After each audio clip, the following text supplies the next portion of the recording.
know a lot of you are gearing up for Christmas and you're going to be spending time with friends or family and maybe crowds. And I know that many of you are very uncomfortable about this idea because that is going to put you, number one, if you're dealing with some social anxiety, it's going to put you in an environment with people. The opportunity to talk and be with people is among you.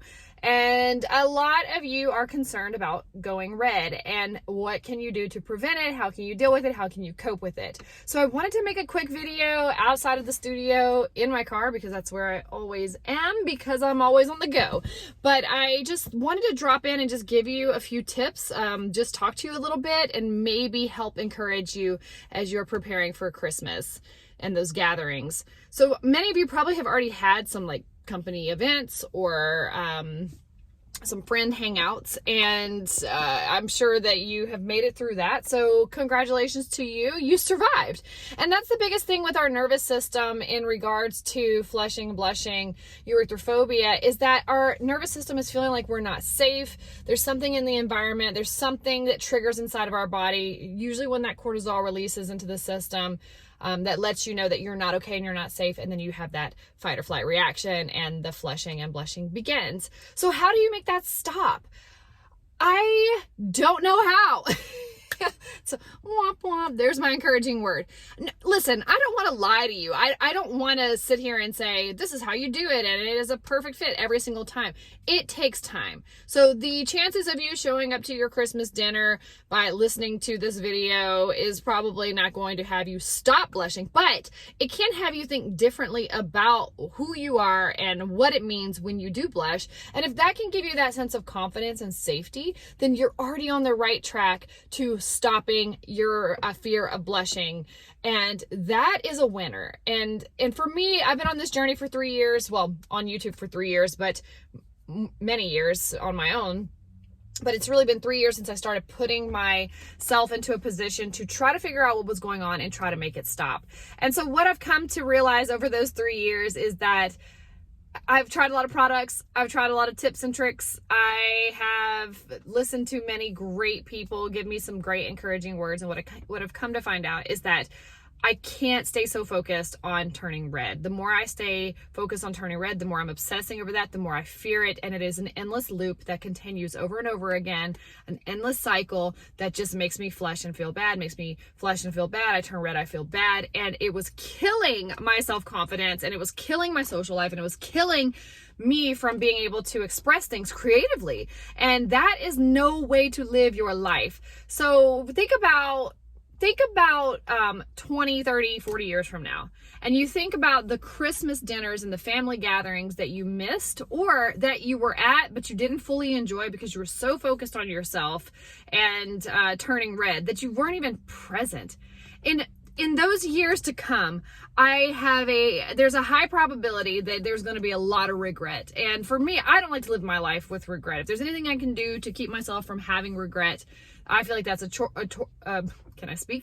torture chamber, and it's not something that I want to experience. So I would rather show up uncomfortable, deal with that discomfort, lean into the discomfort, than look back years from now and be mad at myself and filled with regret because I didn't enjoy those moments. And not to go into like a doom and gloom place, but my father passed away in 2020.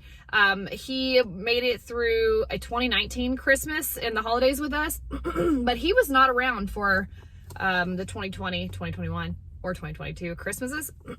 Excuse me. I have celebrated with my side of the family a couple weeks ago, and my dad's not there. And so if I had spent many Christmases being worried about turning red and missed out on that time with my dad, I would have a lot of regret now because my dad is no longer there to celebrate with us. And so not to go into this doom or gloom place, but it's a reality of living life. The risk of living life is death. And so it is not promised to you that you're going to have those same family members with you through the next year at the next holiday gathering. And so make the most out of those gatherings right here, right now, because you have right here, right now. I think a big thing with turning red is that we stay so obsessed with ourselves, of our self-image, how people are perceiving us, what are people thinking about us. And it is a constant cycle of me. And if you've ever listened to any of the experts talk about depression and how to overcome depression, and how a lot of times depression continues, like a lion right now, how depression really tends to get anchored in, is that depression is a big me focused thing. And the more you can get out and serve those around you, or give back to the community, or do something that gets your mind off of yourself, it's been proven that, this is some stuff that I heard, so check this yourself. I'm just a random girl on the internet talking to you like you're my buddy. So yeah, when in doubt, check for yourself, and any advice that you think I'm giving you, I'm not. You need to talk to your medical professional provider. There's that. But I have read these studies back when I was dealing with depression, that people, their depression lifted as they were able to serve their community and give back. The more they got their focus off of themselves, the better they healed. And so that is something I know, that it's not like, oh, well, I just can't. And you know what? Like, let's get over the excuses. Let's stop limiting ourselves by saying, I can't. I know it's just so hard. I can't. I'm suffering. I'm this. I'm that. I get it. I don't ever want to not validate the fact that those are real feelings. But we got to move on. We got to move on. And the more people tell me I can't, it's hard, I am just so uncomfortable, I hate this, I'm suffering because of this, those are all reality to you. But they're all beliefs that you have given this thing, and they're the limitations that you have put on your life because of what you think about, because you turn red. And I did it too, so I know what that feels like. But you have to either accept that your life is going to be miserable, and you're going to hate your life, and you're going to suffer for all of your days, and that you can't live a full life if you turn red, and until this thing goes away, your life is on hold and on pause. That's your choice to make if you want to believe that. But think about all that awaits when you say, I'm not letting this hold me back. I'm not denying that it's going to be uncomfortable, but there are many things in life that are really uncomfortable. Have you ever, this is the first thought that came to my mind, have you ever been dating somebody and they're really awesome and they're cool and you like them a lot, but you get this feeling that you're like, I gotta break up with them. I like them, but it's just not the one, and I need to break up with them. And when you are thinking about, you know what you need to do, and it is so freaking uncomfortable, and so you try to make these excuses about what you could do instead, like, oh, well, maybe it's me, and maybe I could do this, and maybe I just haven't given them enough of a chance yet, and blah, blah, blah. And you are delaying what actually needs to happen because you don't want to deal with the discomfort of actually having that conversation with the person to tell them that we need to break up. This is not going to work. It's so uncomfortable. But if you've gone through with it, and hopefully you have, if you've gone through with it, you realize it's like discomfort, it's suffering, discomfort. And then you cross over once you do the thing. You cross over into this land of freedom because now you've done the discomfort, you've survived, your nervous system realizes that you're safe, and you're able to move on. The same thing goes with if you've ever resigned from a company, from a job. When you go to turn in that 2-week notice, whether that's an email or you're talking to your boss directly, it is uncomfortable because essentially you're breaking up. It's the similar I'm breaking up with you feeling. And that is the advice, or not advice because I'm not giving you advice, but that is what I want to share with you today is it is time to break up with your erythrophobia, that fear of turning red. It is time to break up with the attachment to a negative belief system around turning red. It is time to break up with the limitations that you've put on yourself because you turn red. And it's time to move into that place of freedom. So there's going to be a lot of discomfort as you approach the breakup, because you're changing your mind. Think about an exercise regimen. When you put yourself on an exercise regimen and you are like, I'm motivated, I'm doing it, we're going to make it happen. What happens when you don't feel like it anymore? If you don't continue to think a certain way about what the outcome is that you're looking for, the results you're looking for, again, the outcome, how you're going to feel better, you have to be able to put yourself in a future state of mind to be able to show up for that workout when the present you does not feel like it, because guess what working out is? It is discomfort. And so the body, the mind, it is wired to keep you safe. It does not want you to be uncomfortable. So I say all that to say, it is going to be hard to change your mind. It is going to be hard and uncomfortable to show up red. It's going to be hard. In my most recent experience that I shared with you all in regards to going to a new hairstylist who I was turning red in front of, and then I was like, should I tell her? Should I not tell her? And I told her because she was using chemicals and I didn't want her to be concerned, and I didn't want her to ask me. I would rather tell her, hey, I'm turning red and don't worry about it, this is what's happening, than for her to have to ask me. I felt more in control. That's just my own personal story. I feel more in control if I just tell people about it and take the bull by the horns and tell you what's going on, and then we can move on. And when I told her, she was really gracious and accepting of it. She didn't make a big deal out of it, but I got redder because I brought attention to it when it's something that I naturally want to ignore and pretend like it's not happening. But as soon as I brought the attention to it, it was appropriate in that setting. And that's the decision that I made, was to bring attention to it. Yeah, I turn red. This is this whole thing. It's this thing. And I got to tell her about erythrophobia, blushing phoenix, and like just real quickly go over, like there's a lot of people that deal with this experience of chronic blushing and erythrophobia, but I've worked through it. I'm on the other side of it. And yeah, it's kind of strange, huh? But here we are, and I'm fine. I just wanted you to know that. And I got redder for a little bit, but I diffused that whole situation, that fear bubble, that judgment bubble. And my nervous system had to sit in this state of discomfort for a good 30 or 40 minutes. And I didn't die. So now the next time I have that experience again, and the next time I have that experience again, I'm teaching my body and my mind a new way. And listen, it's going to take a minute for many of you. It's going to take that continued focus of I am showing up to this because I am more than this. This does not mean that this is the end of my life. This does not mean that I am limited because I turn red. There are people who deal with different things all the time that they consider their insecurities, that we would look at them and go, really? That thing? Why? That's not a big deal at all. And so for people who know me and seen me turn red, they're like, oh, I've seen it. I didn't really think much about it. And I'm like, how could you not think much about it? It's crazy. But that is my belief. That's the meaning that I've given it, not them. So I've projected my thoughts and feelings onto them. And now I think that they're judging me when truly I was just judging myself. And I can take control of that. I can't take control of who else is judging me, but I can take control. If I'm the strongest critic, if I'm the harshest critic in my own mind, in my own life, I can change that. And so can you. So all of that to say, I wish I had 5 tips to give you. I do actually have a video, I'll link it below, about like how to get through a meal. I think I made it a couple of years ago in a gathering setting. It's a few tips of things that I do think really help calm the nervous system and set you up for success in that environment. But what I don't want you to do is I don't want you to show up to those meetings, and if you're like, I feel pumped and ready and I've done all the things, and then you start to turn red and you immediately start to sink and lose all of your confidence and lose control of your thoughts because you turn red and now everything's out the window. You've got to hold steady. You've got to hang in there.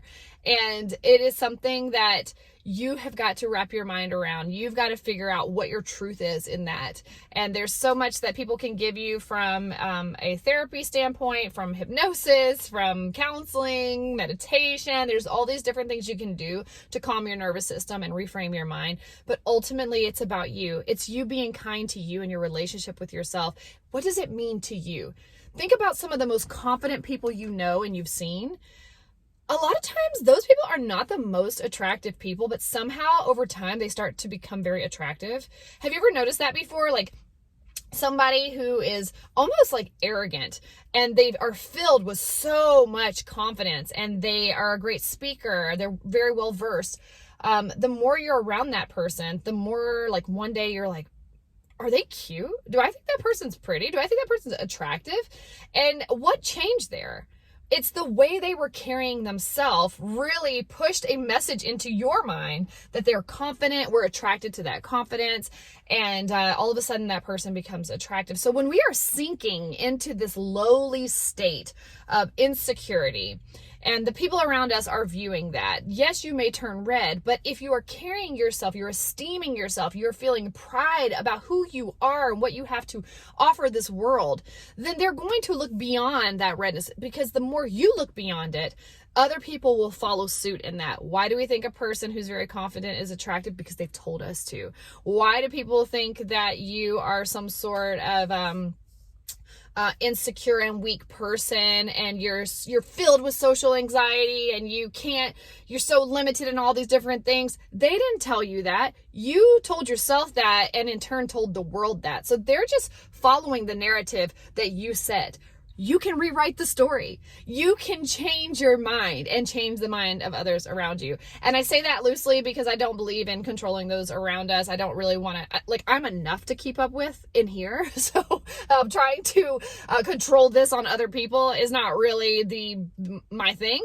But I do know that they follow suit. The more you're feeling confident, the more you esteem yourself, the more you see yourself with such honor and glory of who you are and how you were created and everything that you have to offer this world. So I want you to feel, I'm like getting chills because I'm so passionate about it, but I want you to feel so encouraged to join together with the people you love and have a good time and cut up and eat the food and enjoy the time with the people that are not promised to be here with us next Christmas. I really want to invite you into a space to take control of your mind in the sense of changing your thoughts and your beliefs about who you are.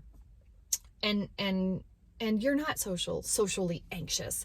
You are uncomfortable probably when you get in those environments. I realized for a time there, I was starting to call myself I'm like, I have social anxiety. And now whatever you and your doctor discuss is between y'all. But I realized I was grabbing these labels and putting these labels on myself. And the more I would do that, the more I would become that, because I was telling myself that's who I am.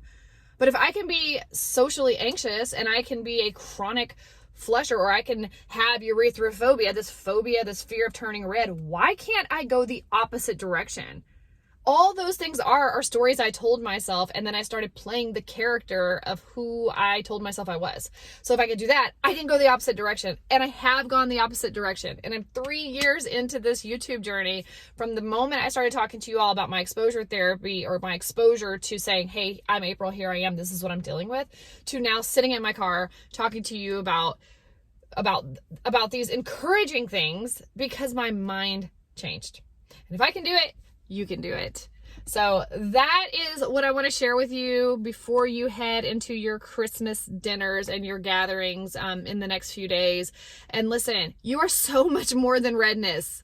I can believe it for you all day, but until you believe it for yourself, it won't change. So really focus on, think about what you're thinking about.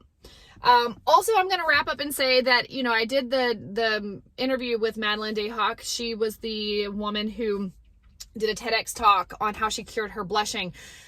She recently posted on LinkedIn that she would like to have a test group for group coaching for free for anybody who might be interested. If you want to reach out to her, I'll put her information in the description box below, as well as that link to that LinkedIn post that she wrote. And if you want to reach out to her and ask for more information, and she will be putting a group together, and hopefully you might be able to be part of it. I'm going to be in it, and I'm really excited about it. I'm assuming it's going to be as we enter into the new year, but it's going to be a good time, and it's a really great time to make a change. 2023 is among us. A new year is among us. If you're watching this like in the future and it's 2023 has passed, and there's never not a time to start something new. There's never not a time to not make a positive and radical positive change in your life that frees you, that gives you that ability to express all that you are. You are fully accepted here. I see you. You are fully accepted for who you are. We are all on a journey. We're all going to get there. We're all moving forward. But that doesn't mean you can't love yourself big today. It doesn't mean you can't make huge changes today. That future person that you're wanting to be starts right here with who you are today. And that is enough. All right. Love you. See you later.